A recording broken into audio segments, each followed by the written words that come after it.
কবরস্থানে দাফনের পর মিলাদ পড়ানো হলো, কুলখানি করে সবাইকে খাওয়ানো হলো।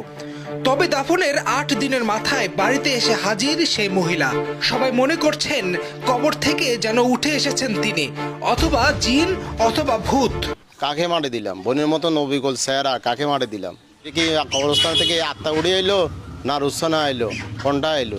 আতঙ্কের ভিতরে কি রীতির মারে দিয়ে কই থেকে আইলো, এটা তো আমরা কাকে মারে দিলাম এরকম মনে দেখি কি আল্লাহ কি গাইবি এটা আইলো নাকি।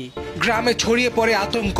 আত্মীয় স্বজন, পাড়া প্রতিবেশী সবাই আসছে তাকে দেখতে। কেউ দেখছে চুল টেনে অথবা চিমটি দিয়ে, এমনকি কেউ কেউ তার ছায়া আছে কিনা সেটি পরীক্ষা করছে। সবাই বলতেছে কখন সাই কি সত্যিকারই না, কেউ বলে সিমটি কাটি দেখেন, কেউ বলে চুলটানি দেখেন। তাই ওরা কেউ চুলটানি দেখতেছে, কেউ আমি সিমটি মারি দেখতে। আত্মীয় স্বজন যারা আছে সবাই মানে হেরে সিমটি দিতে আছে, কেউ চুল টানতে আছে, কেউ হেয়ারে সিমটি মারি চাইতে আছে।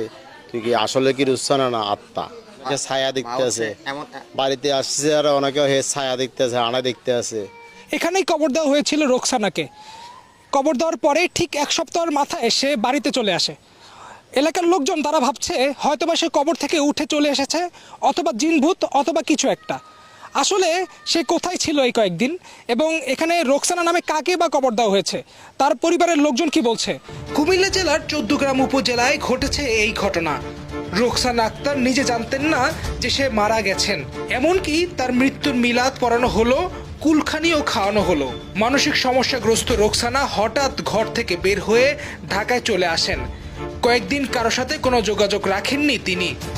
এরকম এক পরিস্থিতিতে ফেনীতে এক মহিলার লাশ পাওয়া গেলে সেটি দেখতে হুবহু রোকসানার মতোই। পরিবার, আত্মীয় স্বজন, পাড়া প্রতিবেশী সেই লাশটিকে রোকসানা ভেবে জানাজার নামাজ পড়ে ও কবর দেয়। মিলাদ হয়, কুলখানিও খাওয়ানো হয়। মূলত একটু মানসিক সমস্যা আছে। তো মানসিক সমস্যার কারণে যখন যোগটা ওঠে সে বাসার থেকে বাড়ি যায়, এর কেউ কন্ট্রোল করতে পারে না। তাই এর সাথে আমাদের সাথে কোনো যোগাযোগ নেই। ফেনীতে যে লাশটা পাওয়া গেছে এসকে রোডে, ওই লাশটা হুবহুব আপনার বোনের চেহারা, যে মানে যে জামাটা ওইরকম একই কালার সব কিছু।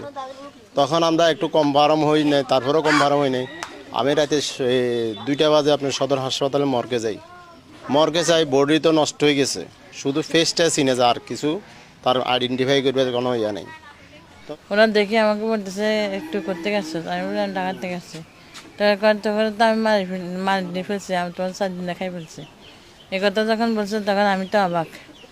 আমি বলি কি আমার 4 দিন দেখালে আমি এখানে কেন, কার লাশ আনি মারি দিচ্ছে। এর ঠিক 8 দিনের মাথায় রোকসানা বাসায় এসে হাজির। এই ঘটনা ইতিমধ্যে তার পরিবার 60,000 টাকা খরচ করে ফেলেছে। যেখানে আমি মারা জানি সেখানে আমার আত্মা কীভাবে আসবে?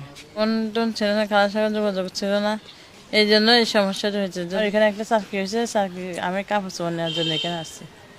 60 হতে 65,000 মতন খরচ হয়েছে টোটাল। 25 তারিখে রাত্রে আমার কাছে খবর আসে আমার বোন ফিরিয়ে এসে। কি আমার বোন ফিরিয়ে এসে আমরা মাঠে দিয়েছি। আমি কে? এই তো হুবহু আমার বোনের স্যার আছে। যাক, যখন আমরা কনফার্ম হয়ে ফেলে আমি হের লগে যোগাযোগ করি। যোগাযোগ করার পরে দেখি যে হ্যাঁ কনফার্ম। তখন 19 তারিখে বাড়িতে আসার পরে সবাই তো একটা আতঙ্ক বিরাজ, এই কোত্থেকে আইলে তো মারা গেছে, তখন এই কোত্থেকে আইলো, এ কি আত্মা আইলো না জিন আইলো না কি আইলো? কি ওকে দেখি মানে আমরা সবাই হতভাগ্য, সবাই মানে ওরা জড়াই ধরে কান্নাকাটি শুরু করছি যে কি রে কম কবর দিয়ে আসছি। সবাই বলতেছে দিঘির পাড়া কবর দিয়ে আসছি, এখন আবার কোত্থেকে আইলি। এগুলো বলি দুষ্টামি করি টরি, কেউ দুষ্টামি করতেছে, কেউ কান্না করতেছে, কেউ খুশি হয়েছে, এরকম আর কি। সবাই আত্মীয় স্বজনরা আসি ওকে দেখতেছে। ও যখন আসছে তখন সবাই বলতেছে এটা কি আত্মা আইছে নাকি এটা কি আইলো, কবর থেকে মনে হয় এরকম উঠি অনেক দেহ চলে আসে। রোকসানা তো ফিরে এসেছে তার বাড়িতে, তবে এই রোকসানার জায়গায় যাকে কবর দেওয়া হয়েছে সে আসলে কে সেটি এখনো অজানা।